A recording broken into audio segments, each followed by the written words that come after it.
Isso pode chocar você, mas a Terra está no meio de uma extinção em massa nesse momento, e tudo graças a nós humanos intrometidos. Na verdade, mais de uma em cada 5 espécies do planeta enfrenta hoje a extinção, e a previsão é que isso aumente para 50% até o final do século, a menos que a gente faça algo a respeito. Mas e se eu te disser que a extinção não é tão permanente quanto você pensa? Graças a maravilhas da ciência, podemos até ser capazes de voltar no tempo, ao reviver algumas espécies há muito perdidas. Então, sem mais delongas, vamos dar uma olhada em alguns animais extintos que podem vagar pela Terra mais uma vez. O mamute lanoso. O que é? Tem enormes presas, um casaco de inverno peludo e pesa até 6.000 quilos. O mamute lanoso, é óbvio. Claro que nenhum de nós viu esses gigantes de tirar o fôlego em nossas vidas, porque eles foram extintos há muito tempo. Embora se pensasse que eles haviam desaparecido durante a última era glacial, uma descoberta recente revelou que a última colônia isolada de cerca de 500 a 1.000 mamutes vivia na ilha de Wrangell, no Oceano Ártico, há somente 4.000 anos atrás. Ao contrário dos elefantes que conhecemos hoje, que vivem em habitats como as savanas da África e as selvas asiáticas, esses mamutes podiam ser encontrados na tundra, que se estendia pelo norte da Ásia, muitas partes da Europa e o norte da América do Norte. Suas orelhas, caudas mais curtas e casacos extra grossos os protegiam do frio e os tornavam bem adaptados a essas condições frias. De fato, o mamute lanoso desempenhou um papel tão importante na manutenção desse ambiente, que também foi apelidado de estepe do mamute. Muitos cientistas pensam que os mamutes lanosos morreram quando o clima ficou mais quente e seu suprimento de comida mudou. Embora sem surpresa, também pareça que os humanos e seu hábito de caça excessiva possam ter algo a ver com isso. Mas será que poderíamos ver esse mamute em breve? A possibilidade é mais provável do que você imagina. Ao longo dos anos, um punhado de espécimes de mamute lanoso bem preservados foram encontrados congelados no permafrost da Sibéria. E agora podem ser a chave para reviver as espécies extintas. Pode soar algo como um filme de ficção científica, mas os cientistas estão esperançosos de que em breve possamos ver animais que antes consideramos extintos retornarem através de algo que eles chamam de desextinção. Antes de prosseguirmos, você pode garantir que o Fala Série nunca seja extinto, seguindo esses passos simples. Clique nos botões de curtir e de se inscrever, e ative o sininho para se manter atualizado. Afinal, o mundo seria um lugar mais sombrio sem nosso conteúdo estranho, maravilhoso e absolutamente incrível que mantém você entretido por horas, não é mesmo? E agora, de volta ao vídeo.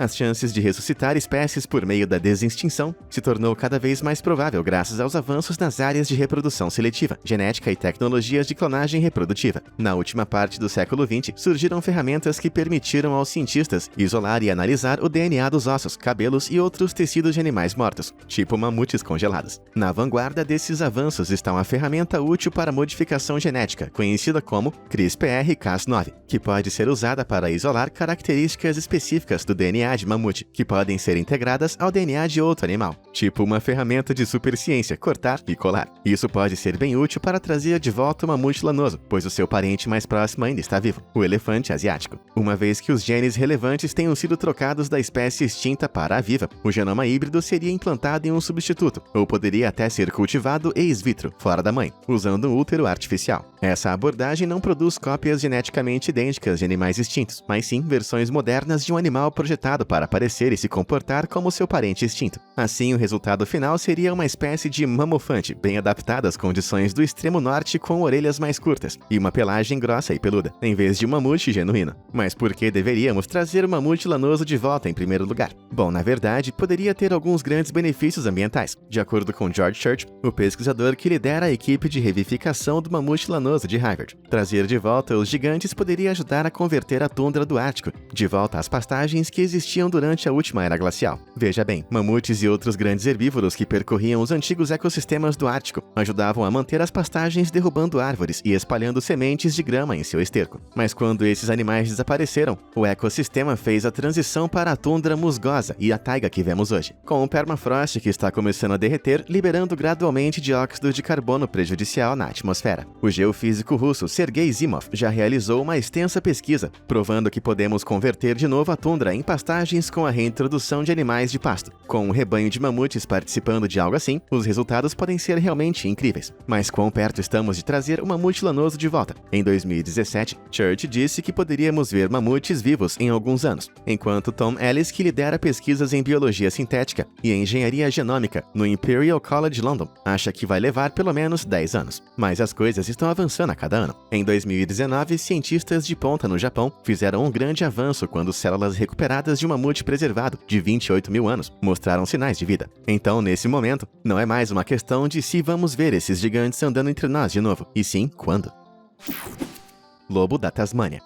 Toda essa conversa de desextinção pode ser emocionante, mas ainda estamos muito longe de recriar o Jurassic Park, já que essas novas técnicas de renascimento dependem principalmente da análise de DNA, que pode ser recuperado de espécimes bem preservados. A desextinção ainda não se estende aos dinossauros, em parte devido à extrema velhice dos espécimes e à severa degradação do DNA. Por esse motivo, é mais provável que vejamos espécies revividas que foram extintas muito mais recentemente, como o lobo da Tasmânia, também conhecido como tigre da Tasmânia. Essa era uma grande criatura cor de areia com listras escuras, distintas ao longo das suas costas, com a cabeça de um lobo e uma cauda longa e rígida. O lobo da Tasmânia era nativo do continente australiano, Tasmânia e Nova Guiné. Acredita-se que foi extinto na Austrália continental, há cerca de 3 mil anos atrás, e sobreviveu na ilha sul da Tasmânia até o século XX. Como o lobo da Tasmânia era um predador fundamental, eles foram acusados de matar ovelhas, e recompensas patrocinadas pelo governo foram aplicadas, o que acabou ajudando a erradicar a espécie. O último lobo da Tasmânia conhecido na existência era um espécime masculino que foi levado para o zoológico de Hobart, na Austrália, onde morreu em 7 de setembro de 1939. Como se praticamente matar toda a espécie não fosse o suficiente, esse lobo da Tasmânia também morreu por negligência. Tendo sido trancado fora de seus aposentos protegidos, ele foi exposto a uma rara ocorrência de clima extremo da Tasmânia, calor extremo durante o dia e temperaturas congelantes à noite. E com isso, o lobo da Tasmânia foi exterminado para sempre. Mas tudo isso pode mudar em breve. Cerca de 750 espécimes de lobos da Tasmânia são mantidos em museus, e a maioria são peles ou ossos com pouco DNA viável. Mais 13 filhotes foram retirados do útero de suas mães e preservados em etanol. E foi anunciado em 2017 que um desses bebês mantidos no museu de Melbourne havia fornecido material genético de alta qualidade, o suficiente para os pesquisadores sequenciarem todo o genoma do animal. Para aqueles que não falam cientista fluente, um genoma é basicamente um conjunto completo de instruções genéticas de um organismo. Como cada genoma contém todas as informações necessárias para construir esse organismo e permitir que ele cresça e se desenvolva, sequenciar com sucesso basicamente significa que os cientistas agora têm o projeto genético para ressuscitar um animal extinto. O genoma do lobo da Tasmânia revelou detalhes sobre a evolução do marsupial e seu declínio em direção à extinção. Esse é um passo crucial em possíveis planos para clonar a criatura. A clonagem soa como um absurdo de ficção científica, mas já provou ser uma opção viável. Na década de 1990, uma técnica conhecida como transferência nuclear de células somáticas, ou TNCS, foi usada para produzir o primeiro clone de mamífero, a ovelha Dolly, que nasceu em 1996 e morreu em 2003. Mas para clonar um animal extinto, os cientistas pegariam uma célula preservada para extrair o núcleo. Eles então trocariam esse núcleo por um óvulo do parente vivo mais próximo do animal, e então implantariam o óvulo em um hospedeiro substituto. Animais extintos há muito tempo, como o mamute lanoso, podem nunca ser clonados, mas isso pode funcionar para animais como o lobo da Tasmânia. Mike Archer, paleontólogo da Universidade de Nova Gales do Sul, liderou um projeto pioneiro que explorou a clonagem do lobo da Tasmânia no início dos anos 2000, e em 2013 sua equipe conseguiu clonar os embriões de outra espécie extinta, o Rheobatrachus. E em 2008, uma equipe liderada por Andrew Pask, da Universidade de Melbourne, foi a primeira a pegar o material genético de uma espécie extinta e fazê-la funcionar dentro de uma espécie viva, inserindo o DNA de lobo da Tasmânia, envolvido no desenvolvimento de ossos e cartilagens em embriões de camundongos. A clonagem de um lobo da Tasmânia vai ser mais desafiador do que o projeto de Church de ressuscitar o mamute usando o elefante asiático, porque não há espécies equivalentes para o lobo da Tasmânia. Mas o trabalho de Pask demonstrou que o que antes considerávamos uma possibilidade ridícula há 20 anos atrás, agora está se tornando cada vez mais possível. Então, quando se trata de trazer o lobo da Tasmânia de volta, nunca diga nunca.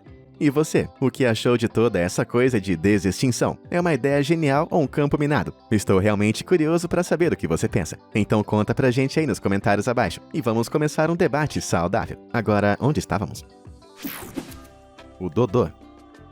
Seguir o caminho do Dodô se tornou até uma expressão em inglês para indicar remorso, quando outra espécie se junta à lista cada vez maior de extinções recentes. Na verdade, por conta do rápido declínio dessa espécie, assim como sua reputação de não ser o mais inteligente de todos, o pássaro Dodô se tornou uma espécie de garoto propaganda da extinção. Essa ave que não voa também não era tão bonita. Era maior do que um peru, pesando cerca de 23 quilos, e tinha uma plumagem cinza azulada, uma cabeça grande, asas minúsculas e inúteis, e pernas fortes e amareladas. As aves viviam nas nas Ilhas Maurícias e foram vistas pela primeira vez por marinheiros portugueses, por volta de 1507. Elas foram levadas à extinção no final de 1600, depois que espécies invasoras competiram com a ave por comida e comeram seus filhotes. Menos de 75 anos depois que os marinheiros colonizaram sua ilha natal, o pássaro foi completamente exterminado. Mas como já aprendemos, a extinção nem sempre significa para sempre. A extinção dos dodôs foi discutida na Revive and Restore, que é uma organização focada no resgate genético de espécies ameaçadas e extintas. Com os avanços sendo feitos para restaurar o mamute lanoso e outras criaturas, a perspectiva parecia viável no início, mas havia outro grande problema. O DNA do dodô é extremamente difícil de encontrar. Tudo o que resta hoje é uma cabeça e um pé em Oxford, um pé no Museu Britânico, uma cabeça em Copenhague e esqueletos mais ou menos completos em vários museus da Europa, Estados Unidos e Ilhas Maurícias. Mas em 2016 houve um grande avanço. Beth Shapiro, bióloga evolucionária da Universidade da Califórnia, anunciou que todo o genoma do extinto pássaro havia sido sequenciado usando o genoma do pombo Nicobar, o parente vivo mais próximo, como uma amostra. Além disso, as Ilhas Maurícias, tendo perdido a maioria de suas espécies endêmicas, agora abriga alguns dos mais incríveis projetos de recuperação de espécies ameaçadas do mundo. A maioria das espécies endêmicas está agora confinada a pequenas reservas intensamente gerenciadas e ilhas satélites, livres de predadores para protegê-las da mesma coisa que exterminou o dodô, espécies invasoras. Antes dos humanos aparecerem, as Ilhas Maurícias eram um refúgio de pássaros e répteis, com algumas espécies de morcegos sendo os únicos mamíferos endêmicos da ilha. Se os mamíferos invasores que prosperaram lá fossem controlados, nosso dodô poderia ter uma chance de sobreviver. Os cientistas já estão brincando com a ideia. Uma abordagem envolveria mamíferos geneticamente modificados,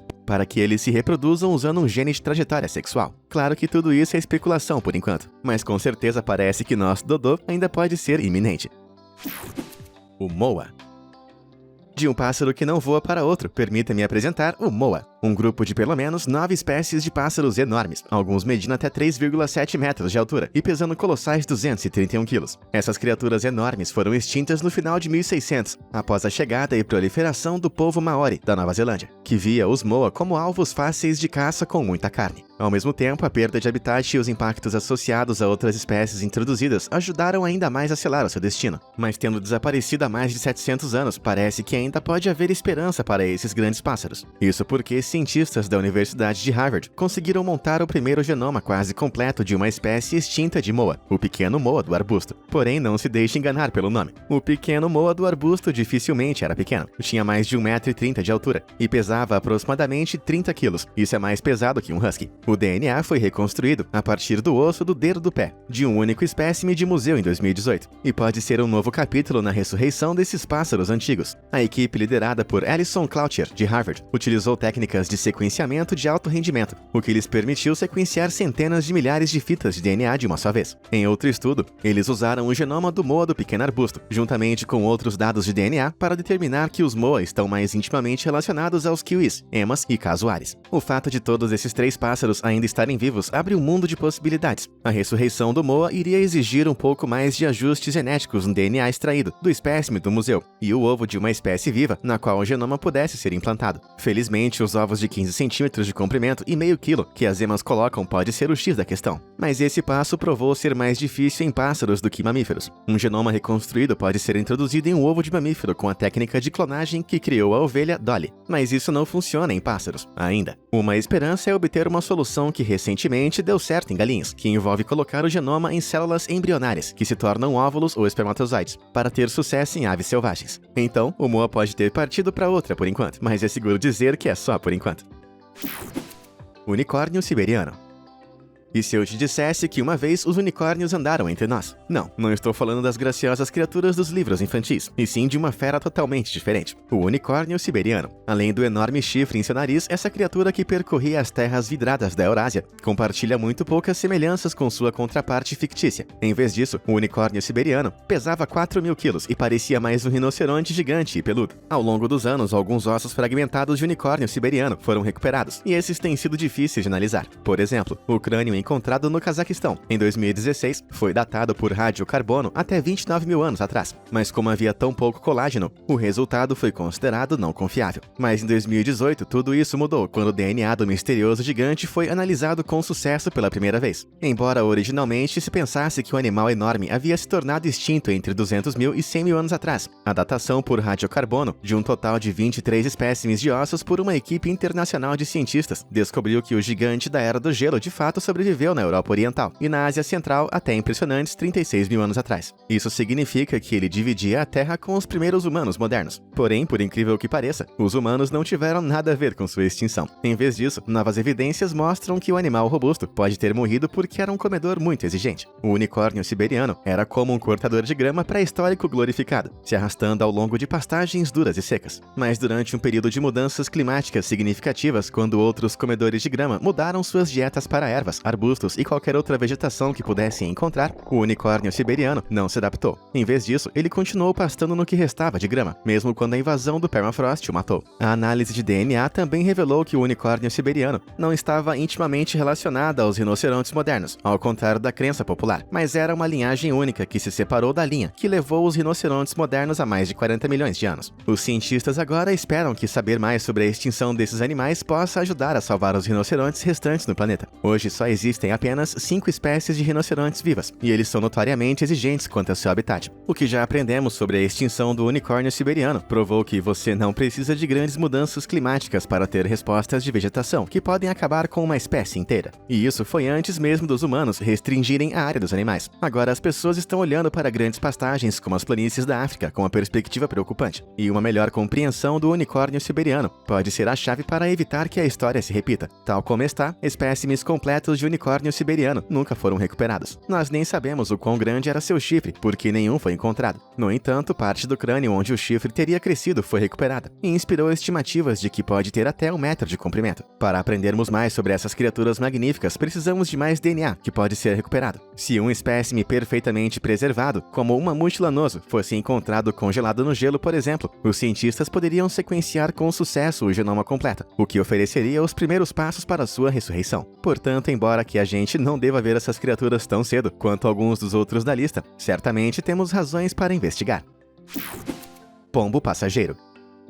Eu sei o que você está pensando. A última coisa que o mundo precisa é de mais pombos, mas você pode se surpreender ao saber que um dos principais candidatos à extinção é exatamente o pombo passageiro. Esse era um pequeno pássaro cinza com um peito vermelho rosado, que já foi muito comum na América do Norte, mas desapareceu por volta de 1900. Ao contrário dos pombos de hoje, que geralmente são considerados pragas, os pombos passageiros, cujos números eram estimados em quase 5 bilhões no início do século XIX, desempenharam um papel dramático na formação das flores que habitavam. Seu número era tão grande e seus excrementos tão predominantes e inflamáveis que destruíam árvores e aumentaram os incêndios florestais. Eu sei que isso não parece muito positivo, mas continua me escutando. Depois que os pombos passageiros foram extintos, esses distúrbios naturais saudáveis cessaram. Os carvalhos brancos perderam seu principal modo de descarte de sementes, e as florestas nunca mais foram as mesmas. Mas por que essa espécie funcionalmente única desapareceu? Parece que as razões para a extinção dos pombos passageiros foram, você adivinhou, os humanos. As pessoas comiam pombos passageiros em grandes quantidades, mas também eram caçados e mortos porque eram vistos como uma ameaça à agricultura. À medida que os europeus migraram pela América do Norte, eles diminuíram e eliminaram as grandes florestas das quais os pombos dependiam. Numa época em que os pombos já estavam morrendo, 250 mil pássaros, o último grande bando, foram baleados em um único dia, em 1896. Nesse mesmo ano, o último pombo foi observado em estado selvagem na Louisiana, também baleado. Descansem em paz. Felizmente, nós podemos ser capazes de fazer as pazes com esses pássaros que espalham sementes. Os pombos passageiros eram tão essenciais para as florestas que habitavam quanto os mamutes lanosos eram para a tundra. Então, trazê-los de volta pode ser um passo importante na restauração do seu antigo habitat. O ecologista Ben Novak, o principal pesquisador que trabalha no projeto de pombos passageiros na Revive Restore, quer ressuscitar o pássaro usando seu parente vivo mais próximo, o pombo de cauda bandada. Mas determinar quantos genes precisam ser trocados é uma tarefa muito assustadora. Os genomas das duas aves são cerca de 97% os mesmos, mas aqueles 3% restantes foram construídos ao longo de milhões de anos e vai levar um tempo para descobrir.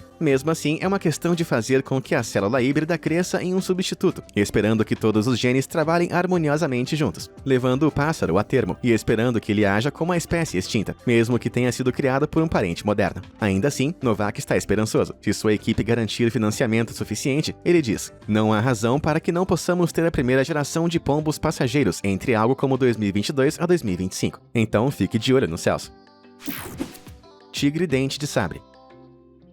Se você assistiu aos filmes da Era do Gelo, conhece a aparência de um tigre dente de sabre, mas eles deviam ser muito mais assustadores na vida real. Afinal, esses temíveis predadores foram nomeados graças ao par de dentes alongados saindo de sua mandíbula superior, que atingiam incríveis 28 centímetros de comprimento. Esses grandes felinos vagavam pela América do Norte e do Sul durante o Pleistoceno e foram extintos há aproximadamente 10 mil anos, provavelmente como resultado combinado de mudanças ambientais, declínio da população de presas e, é claro, intervenção humana. Apesar de seu tamanho intimidador, com cerca de 1,5 metro de comprimento e pesando cerca de 280 quilos, e aqueles dentes caninos muito afiados, a extinção do tigre dente de sabre também se alinhou com o período em que os humanos começaram a fazer grandes avanços na tecnologia de caça, embora eles provavelmente nem caçassem a fera por comida, e o fizeram por esporte usando armas de projéteis simples. Ao longo dos anos, os cientistas descobriram vários esqueletos e fósseis de dentes de sabre em lugares como Poços de Piche, de La Brea, na América do Norte, que revelaram detalhes adicionais sobre essa criatura incrível. Sabemos que eram grandes felinos que tinham membros curtos, e os cientistas agora acreditam que podem ter sido semelhantes em tamanho a um leão africano moderno. Apesar do nome, eles não estavam realmente relacionados aos tigres modernos encontrados na Ásia. De fato, foi sugerido que seu parente vivo mais próximo é na verdade o leopardo nebuloso, que são os únicos carnívoros modernos com características de crânio que se aproximam das proporções de dentes de sabre. Considerando que os dentes de sabre existiam ao mesmo tempo que os mamutes lanosos, e até teriam se alimentado ocasionalmente dele, ressuscitar esses tigres não está fora de questão.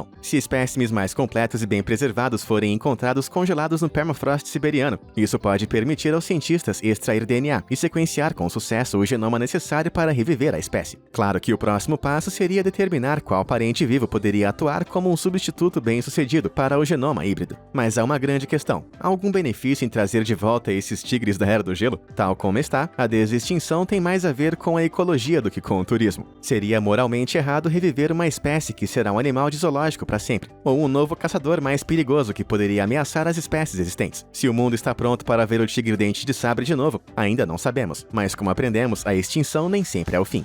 E aí, qual desses animais extintos você mais gostaria de ver de volta à vida? E que tal conferir o meu vídeo sobre animais supostamente extintos que foram pegos pelas câmeras? Muito obrigado por assistir, até a próxima!